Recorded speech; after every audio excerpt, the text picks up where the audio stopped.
নমস্কার বন্ধুরা, ইউটিউবের একটি নতুন ভিডিওতে আপনাদেরকে স্বাগত জানাই। যে থাম্বনেল আছে সেটা দেখে তো বুঝতেই পাচ্ছেন যে এই অ্যাডেনিয়াম গাছ, এই ফুল ভর্তি গাছ পেতে কয়েক বছর সময় লাগবে ঠিকই, কিন্তু এরকম চারা থেকেই গাছগুলো তৈরি হবে। তো এরকম চারা তৈরি করতে গেলে কি করতে হবে আপনাদের আমি হাতে নাতে করে দেখাবো, অর্থাৎ কয়েকদিন সময় লাগবে। ভিডিওটা করতে যতদিন সময় লেগেছে, যেমনভাবে অ্যাডেনিয়াম গাছগুলো বাড়িতে বড় হয়ে উঠছে এবং বিভিন্ন কালারের সঙ্গে যখন মাঝে মাঝে গাছগুলিতে এরকম সিড পড দেখতে পাওয়া যায়, তখন ওই সিড পডের থেকে সিডগুলোকে বের করে নিয়ে, অর্থাৎ পুরো সিড পডটাই যদি গাছের ওপরে শুকিয়ে গিয়ে থাকে তাহলে কিন্তু পুরোটাই ছিঁড়ে নিয়ে কয়েকদিনের জন্য রাখতে পারেন।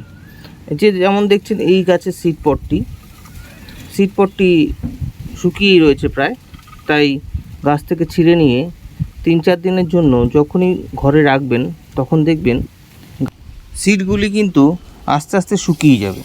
অর্থাৎ সিড পড সহ সিডগুলি খুব ভালোভাবে ঘরের ভেতরে রাখলে শুকিয়ে যাবে। তারপরে সেই সিডগুলিকে আপনি আলাদা করে নিতে পারবেন। খুব যত্ন সহকারে এর যে রোয়াগুলো রয়েছে, অর্থাৎ যেগুলো দিয়ে এই বীজগুলো উড়ে অন্যত্র যেতে পারে, সেই রোয়াগুলিকে ছাড়িয়ে নিয়ে সিডগুলিকে আপনি আলাদা করে নেবেন।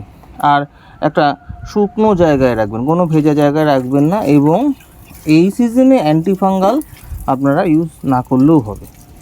সঙ্গে যেটা লাগবে সেটা হলো কোকোপিট। কোকোপিট এই জার্মিনেশনের ক্ষেত্রে, অর্থাৎ সিড জার্মিনেশন হোক বা আপনার গাছ তৈরি করার ক্ষেত্রে হোক বা নতুন চারা তৈরি করার ক্ষেত্রে হোক, তাহলে কিন্তু খুব গুরুত্বপূর্ণ।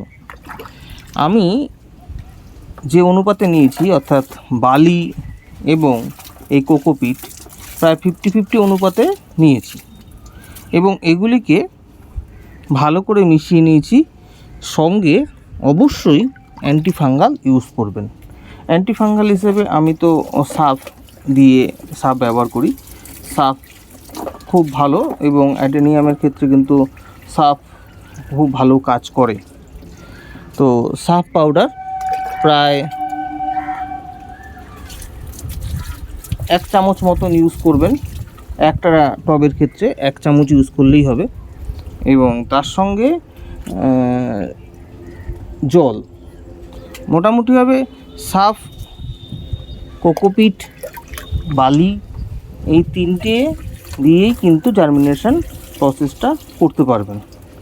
জলটা তো লাগবেই, কারণ আমরা জানি যে জার্মিনেশনের ক্ষেত্রে বা অঙ্কুরোদ্গমের ক্ষেত্রে অবশ্যই আলো, বাতাস, জল, এই 3টেই জার্মিনেশনের ক্ষেত্রে, যে কোনো সিডের জার্মিনেশনের ক্ষেত্রে খুবই গুরুত্বপূর্ণ। ভালোভাবে সাফ পাউডার মিশিয়ে নিয়ে কোকোপিট এবং বালি মিশ্রণটিকে আপনারা একটি চওড়া বা ফ্ল্যাট অংশে বা ফ্ল্যাট টব জাতীয় যেগুলো আছে সেগুলোর মধ্যে আপনারা সেটাকে বসাবেন। প্রথমে ওই মিশ্রণটি, অর্থাৎ কোকোপিট এবং বালির মিশ্রণটিকে টবের মধ্যে নিয়ে টবের তলদেশে চারি ভাঙা দিচ্ছেন, যাতে তলদেশ থেকে মিডিয়া না বেরিয়ে যায়। সেটা তো স্বাভাবিক নিয়মে। আর চেপে চেপে বসিয়ে দেবেন পুরো মিডিয়াটা। চেপে চেপে বসানোর অর্থাৎ হচ্ছে আপনি কিন্তু একবার জল দেবেন এতে, তারপরে কিন্তু আর জল দিতে পারছেন না, অর্থাৎ বেশি পরিমাণে জল দিতে পারছেন না, অর্থাৎ নিজে থেকে মিডিয়া কিন্তু বসছে না। আপনি চেপে চেপে বসালে তবেই কিন্তু মিডিয়া বসছে। আপনি চেপে বসাচ্ছেন মানে মোটামুটিভাবে একটা হালকা প্রেসারে বসানো, তাতে কিন্তু মিডিয়া মোটামুটিভাবে বসে যাচ্ছে এবং তার মধ্যে হাওয়া বাতাস চলাচল করবে। তারপরে জল দিয়ে দিচ্ছেন এবং যখনই দেখবেন যে কোকোপিট আর বালির মিশ্রণে আপনি জল দেবেন, তখন কিন্তু ভালো করেই বুঝতে পারবেন যে জল কিন্তু সহজে পাস হবে না।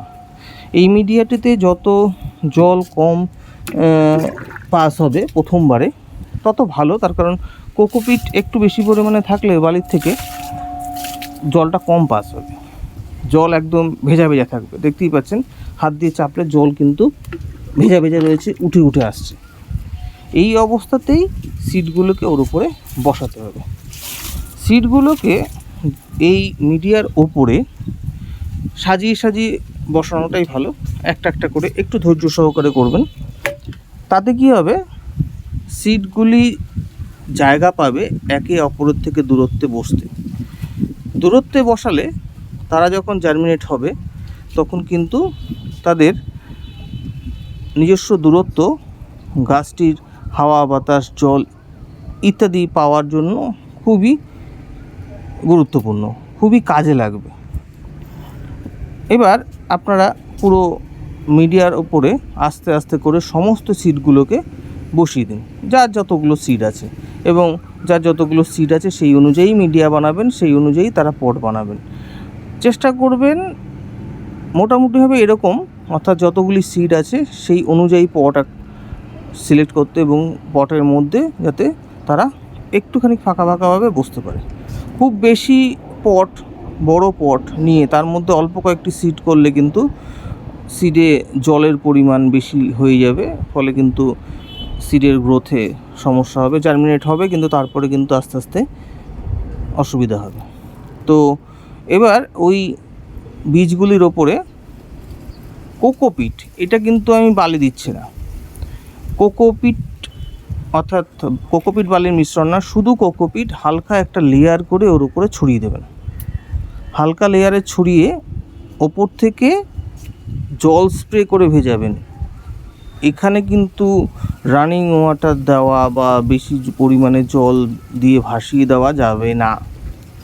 তার কারণ হচ্ছে আপনি যদি ভাসিয়ে দেন তাহলে কিন্তু ওই নিচের সিডগুলো যেগুলোকে সাজিয়েছিলেন সেগুলো কিন্তু নিজেদের মধ্যে মিশে যাবে, এক জায়গাতে গিয়ে জড়ো হয়ে যাবে।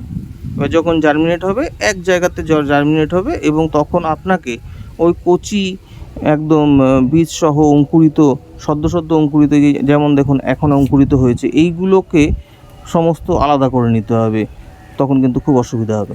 আমি এই অবস্থাতে, এই যে জার্মিনেট হচ্ছে সিডগুলো, এই অবস্থাতে গাছে জল স্প্রে করেছি প্রত্যেক দিন সকাল বিকাল অল্প অল্প করে, এবং এটাকে একটা ছায়াযুক্ত স্থানে রেখেছি। অর্থাৎ আপনি যদি খুব অন্ধকার জায়গাতে না রেখে একটুখানি আলো আসে এবং শীতল জায়গা, রোদ গরম একদমই লাগছে না, সেইখানে রাখতে পারেন, খুব ভালো হয়। শীতল জায়গাতে, যেখানে কিন্তু ডাইরেক্ট সানলাইট বা সানলাইট না লাগলেই ভালো। যদি বেশি পরিমাণে সানলাইট না লাগলেও কোনো অসুবিধা নেই, একদম একটুখানি আলো আলো জায়গাতে রাখবেন এবং হাওয়া বাতাস পাস করে সেরকম জায়গাতে রাখবেন, তবেই ভালো জার্মিনেট হবে। আমার পুরো 100% জার্মিনেশন হয়েছে, এখানে দেখতে পাচ্ছেন আস্তে আস্তে গাছগুলো বড় হচ্ছে।